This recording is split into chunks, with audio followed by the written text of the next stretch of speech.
Solar വെക്കണോ, current ബില്ലെല്ലാം കുറയ്ക്കണോ guys, നിങ്ങൾക്ക് ഉറപ്പായിട്ട് കോൺടാക്ട് ചെയ്യാം പവർ വിഷൻ. ഇപ്പൊ നമ്പർ എല്ലാം താഴെ കൊടുത്തിട്ടുണ്ട്. നിങ്ങൾ എന്തെങ്കിലും ഹെൽപ്പ് വേണമെങ്കിൽ അങ്കിളിന്റെ നമ്പറിൽ വിളിച്ചാൽ മതി. ഞങ്ങൾ എല്ലാം ഡീറ്റെയിൽ ആയിട്ട് ഒന്ന് പറഞ്ഞുതരും, വീട്ടിൽ വന്ന് പറഞ്ഞുതരും. പിന്നെ വേറൊരു കാര്യം, ഞങ്ങൾ നമുക്ക് ഇപ്പൊ നമ്മൾ EMI ഓപ്ഷൻ എല്ലാം ഉണ്ടല്ലോ. ഉണ്ട്, തീർച്ചയായിട്ടും. നിങ്ങൾക്ക് വീട്ടിൽ ഒരു വലിയ കറണ്ട് ബില്ല് വരുവാണെങ്കിൽ അതിന് തന്നെ നമുക്ക് EMI ആയിട്ട് ഒരു 3-4 വർഷം കൊണ്ട് അടച്ചു തീർത്തിട്ട് മര്യാദയ്ക്ക് സ്വസ്ഥമായിട്ട് ലൈഫ് ടൈം ഫുൾ സോളാറിൽ ഇരിക്കാം. നമ്മളൊരു കോൺസെപ്റ്റ് എന്ന് പറയുന്നത് ഇപ്പൊ ഞങ്ങൾക്ക് 15,000 പറഞ്ഞല്ല, 15,000 5,000 രൂപ EMI വരുന്നുള്ളൂ.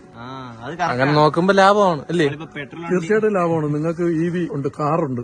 ഈ കാറും ബൈക്ക്, EV ബൈക്ക് ഉള്ളവർക്കും ഒക്കെ പെട്രോൾ അടിക്കുന്ന ഒരു ദിവസം മിനിമം 100 രൂപ വെച്ച് പെട്രോൾ അടിച്ചാലും മാസം 3000 രൂപയാകും. പിന്നെ അത് കൂടാതെ നമുക്ക് ഗ്യാസിന്റെ പൈസയും ലാഭിക്കാൻ പറ്റും. പാചകവാതകം ഇലക്ട്രിക് ശരിയാണല്ലേ?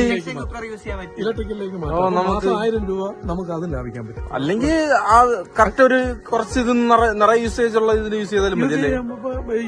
ഈ ഇലക്ട്രിക് സ്റ്റൗ ഉണ്ട്, അതാകുമ്പോ അതിനകത്താകുമ്പോ ചട്ടിയും വയ്ക്കാം, ഏത് പാത്രവും വയ്ക്കാം. കറണ്ടിന്റെ കളികൾ, കറണ്ടിന്റെ കാറ്, നമ്മളെല്ലാം കറണ്ട് തന്നെ, എല്ലാം കറണ്ട്. അതാണ് ഭയങ്കര ലാഭം.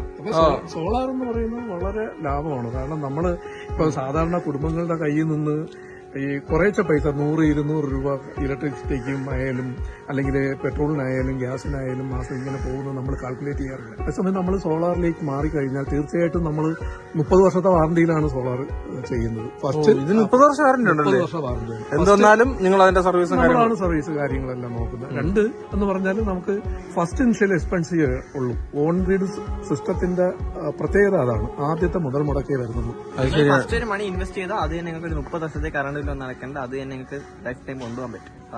പിന്നെ EMI എന്ന് പറഞ്ഞാൽ EMI ഫെസിലിറ്റി എന്ന് പറയുമ്പോഴത്തേക്കും നമുക്ക് നിങ്ങൾ ഇലക്ട്രിസിറ്റിയിൽ അടയ്ക്കുന്ന പൈസ EMI ആയിട്ട് അടച്ചാൽ മതി. അതാണ് പറഞ്ഞത്. ഒരു 5 വർഷം കഴിയുമ്പോൾ ഇത് നമ്മൾ ഓൺ പ്രോഡക്റ്റ് ആയി. 3-4 വർഷം കഴിയുമ്പോൾ തന്നെ നമുക്ക് ഇത് ശരിയല്ലേ റിലീസ് ആയി കഴിഞ്ഞു. കേരളത്തിൽ എവിടെയാണെങ്കിലും നിങ്ങളുടെ വീട് കേരളം ഫുൾ ഇവർ ചെയ്യുന്നതായിരിക്കും. അപ്പം പേര് മറക്കണ്ട, പവർ വിഷൻ. നമ്പർ താഴെ കൊടുത്തിട്ടുണ്ട്. എല്ലാവരും എന്തായാലും കോൺടാക്ട് ചെയ്യുക. നിങ്ങൾക്ക് ലോണോ എന്ത് വേണമെങ്കിലും, പൈസ ഇല്ലെങ്കിലും ഫസ്റ്റ് ഇൻവെസ്റ്റ്മെന്റ് ആണെങ്കിലും ലോൺ ഉൾപ്പെടെ ഇവരെല്ലാം ആദ്യമേ ചെയ്തിരിക്കും. അത് കേരളത്തിൽ എല്ലാ സ്ഥലത്തും 30 വർഷത്തെ ഫുൾ കാര്യങ്ങളും ഗ്യാരണ്ടി സർവീസ് എല്ലാം അവർ നോക്കിയോളൂ. 6 months ഇവരൊന്ന് തന്നെ വാഷ് ചെയ്ത് തരും.